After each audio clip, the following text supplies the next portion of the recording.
DElEd fourth semester के 5th paper सामाजिक अध्ययन में आपके सिलेबस में लास्ट टॉपिक है सांख्यिकी।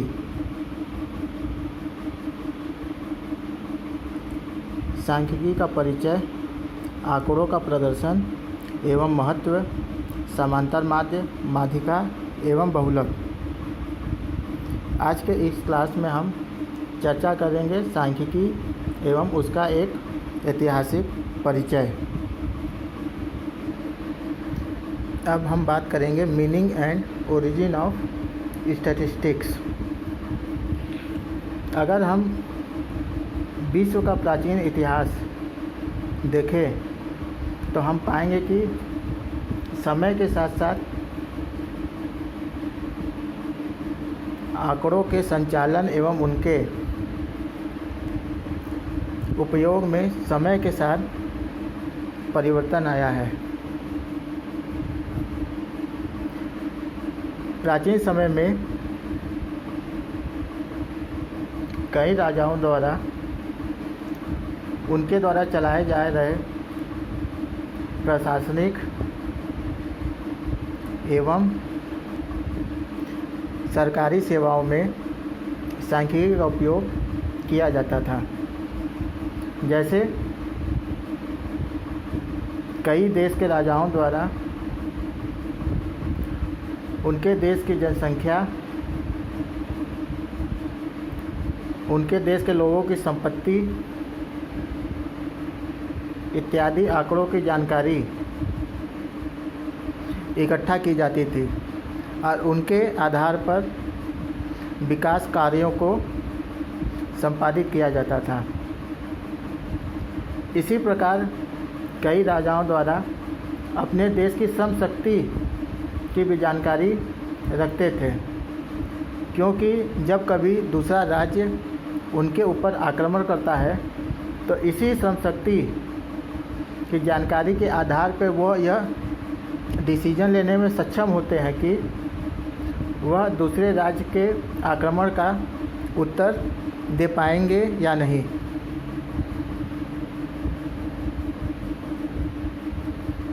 इसी प्रकार राजाओं द्वारा उनके देश में कितना कर लगाया जा रहा है और उनसे कितनी उगाही की जा रही है, इसका भी प्रबंध करती थी। अगर हम प्राचीन भारतीय इतिहास की बात करें तो प्राचीन भारतीय इतिहास में भी हमें मिलता है कि प्रशासनिक तथा सरकारी सेवाओं में सांख्यिकी का उपयोग किया जाता था।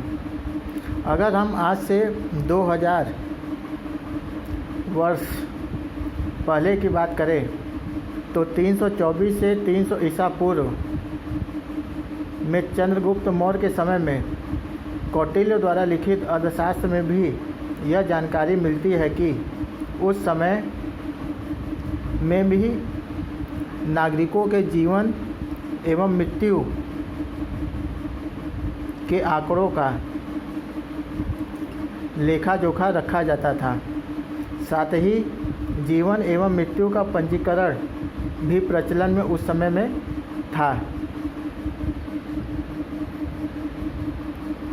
अगर हम मुग़ल शासन व्यवस्था की बात करें तो अकबर के समय में राजा टोडरमल लैंड एंड रेवेन्यू मंत्री थे, जो ज़मीनों और कृषि आंकड़ों को मेंटेन करते थे। अकबर के समय में अबू फजल द्वारा लिखित आईने अकबरी में बताया गया है कि उस समय में प्रशासनिक और स्टैटिस्टिकल सर्वे कराए जाते थे, जिससे सरकार राज्य की विभिन्न व्यवस्थाओं से अवगत हो। अगर हम वर्तमान सांख्यिकी के स्वरूप की बात करें तो यह 17वीं शताब्दी से अपने वर्तमान अस्तित्व में आया, जिसमें विभिन्न गणितज्ञों का योगदान इसमें सम्मिलित हुआ है। स्टैटिक शब्द की उत्पत्ति लैटिन भाषा स्टेटस या इटालियन शब्द स्टैटिस्टा या जर्मन शब्द स्टैटिस्टिक्स से हुआ है और इन सभी का मतलब पॉलिटिकल स्टेट होता है।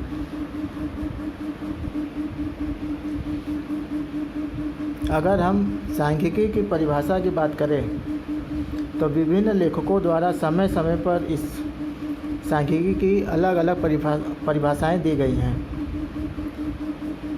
और इसका रीज़न यह है कि अभी वर्तमान में सांख्यिकी का जो स्वरूप है वह प्राचीन समय में नहीं था। इसमें समय के साथ साथ परिवर्तन आता गया है। सांख्यिकी की परिभाषा विभिन्न लेखकों द्वारा दो तरीके से दी जाती है। पहले परिभाषा में सांख्यिकी में सिर्फ आंकड़ों की बात की जाती है, यानी आंकड़ों के आधार पर जो हम न्यूमेरिकल स्टेटमेंट दे सकते हैं उसी के आधार पर हम सांख्यिकी को परिभाषित करते हैं। जबकि कुछ लेखकों द्वारा सांख्यिकी की परिभाषा में मेथड्स की बात करते हैं, यानी कि हम किसी भी डाटा के एनालिसिस में जो सिद्धांत और टेक्निक यूज करते हैं उनकी भी बात हम सांख्यिकी की परिभाषा में करते हैं। और वर्तमान में जो सांख्यिकी परिभाषा उपयोग की जाती है, सांख्यिकी वह विज्ञान है जो किसी विषय की ठीक प्रकार से समझने हेतु संबंधित तथ्यों का आंकड़ों के रूप में वर्गीकरण एवं विश्लेषण कर इनका अध्ययन करता है।